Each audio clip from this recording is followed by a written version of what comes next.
hoping to do would be to see if Scarborough Borough Council would transfer the cemetery to us. It's chaired by 53-year-old Simon Parkes, who's been the local Labour councillor there since last year. He also works as a driving instructor. Follow the road round, bears round to the right. He'll wait for you, he's seen you. He'll wait for you as well, that's fine. And you go. But when he does have some time off, he likes to go to his attic where he keeps a very special family album. This is the alien being that I call Mum. Now, it clearly isn't my mother because I'm human, but in my mind, it got me to be convinced that it was my mother. If you can imagine, this alien being has adopted me, and so I refer to it as Mum. So how often do you see your mum? Well, I would say probably once a month, twice a month, depending. And what will happen is that we will hold hands, and I'll say I'm ready, and then the technology that I do not understand, then you are just taken and you go up, straight up to a craft orbiting the Earth. But having an alien mum isn't Simon's only close encounter. That is the being that I claim to have sexual relations with. So I don't have a name. All I refer to her as is the cat queen. So you have sex with her? Yes. How often? I don't remember all of it. Probably 4 times a year, something like that. So do you have any alien children? You're looking at one here. This is the name, Saka. So that's your child? Well, yeah, it's crazy, isn't it? But there you go. Simon's encounters with his alien lover have caused problems with his Earth wife, who has asked not to be filmed. My wife, found out about it and was very unhappy, clearly. That caused a few problems. Well, was she jealous? Yes. But it's not on a human level, so I don't see it as wrong.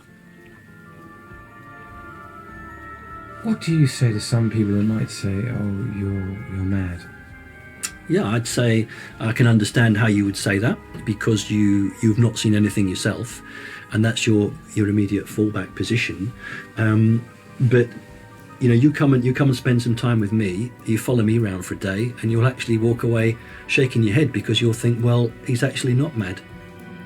I'm all interested. Simon has no problem with being taken. Twice a month, it's another chance for him to meet his alien family.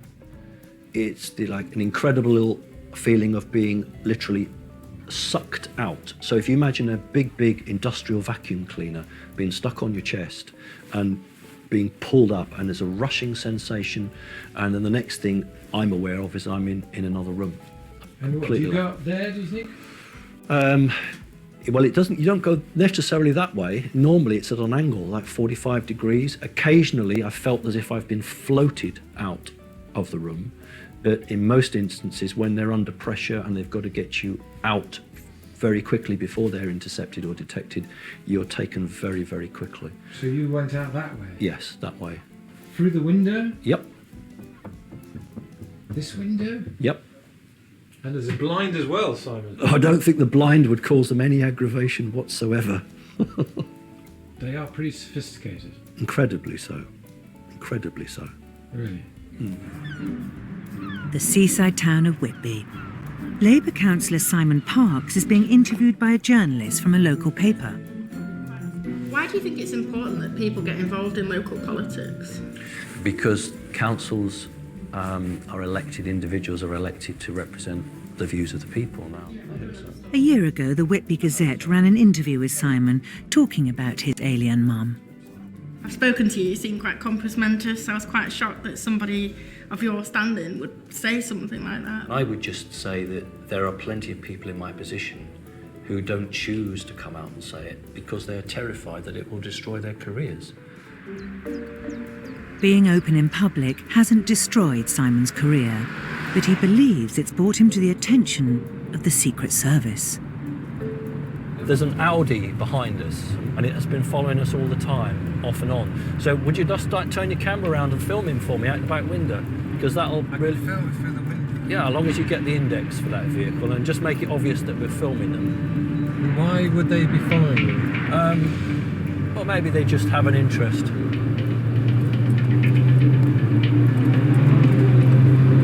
And what we're going to do is we're just going to lose it. Like this. This is the sort of thing that happens in my life, but it's just the way it is. Do you get that a lot, Simon? A great deal. A great deal. We call it cat and mouse. Cat and mouse. Simon's on his way through a village that a few months ago, he says, became the scene of one of his abductions whilst with a friend. Do you think it happened right here? Oh, absolutely. Yes, just here, where this track goes off to the farm. We both agree, both myself and the passenger agree, that we were physically taken from the motor vehicle. We can definitely remember being lifted out of the vehicle. Now, I have no idea how they did that. So where did the vehicle go? That's the question, isn't it? How on earth, A, where did the vehicle go? B, how were we put back into a moving vehicle? This is the technology that is just completely stumps us. This is like evidence. Absolutely. It's where I can actually stand physically, look and say, not only did I experience this, but somebody in the car also experienced it with me. And can I meet her? You can, but I don't think that she'll actually want you to film her. Despite having a witness to corroborate his abduction, there is still no scientific proof aliens are visiting Earth. Hello, Anne. Simon here. Simon Parkes is so convinced his stories are real, he came out as an abductee to the press. This particular woman. As a Labour Town Councillor, he's constantly busy sorting out important local issues. They wanted to sell the shed. And at home, he's kept on his toes by his 9 cats. Stop fighting. It's brother and sister, you see. They are always at each other's throats. It's very naughty and don't allow it. Cats are a matriarchal society. Are aliens matriarchal? Some of them are. Just some of them are. What about your aliens? Male. Male. Male dominated, very, very clearly. But he does find some time to go into town for some essential supplies. So that's a good one. I can have that one. These are nice, big, thick colouring crayons, which are just ideal. I know they're for kids, but they're actually absolutely ideal. So we're going to have those as well. Are you talking about for your mum? What green does your mum have? That sort of colour. That's a really good colour. Simon spends hours drawing his experiences. He finds it helps him come to terms with them. Why do you call it mum?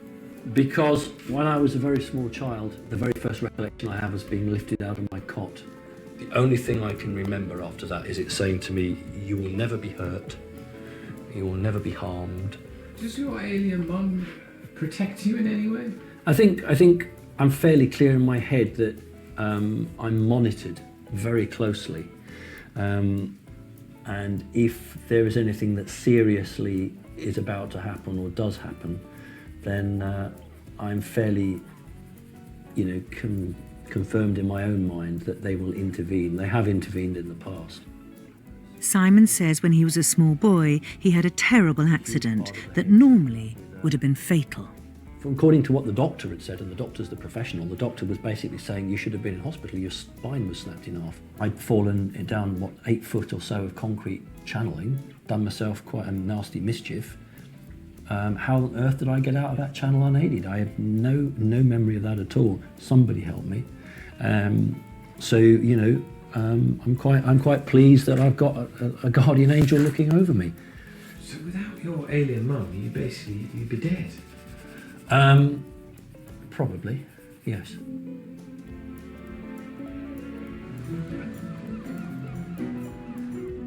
Simon is very close to what he calls his alien family, consisting of a mistress, children, and an alien mum. But today he's looking at his human family album. That's me as a very young child. He never knew his father, and he was brought up in Brighton by his mother, who was an alcoholic. But it must have been really hard for you growing up with an alcoholic. Yes, of course it was. It was very difficult.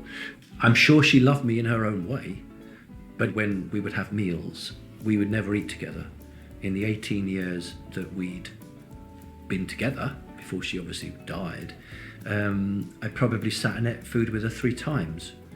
If I was to ask you who was a better parent, One was providing emotional support and learning support. That would be the alien one.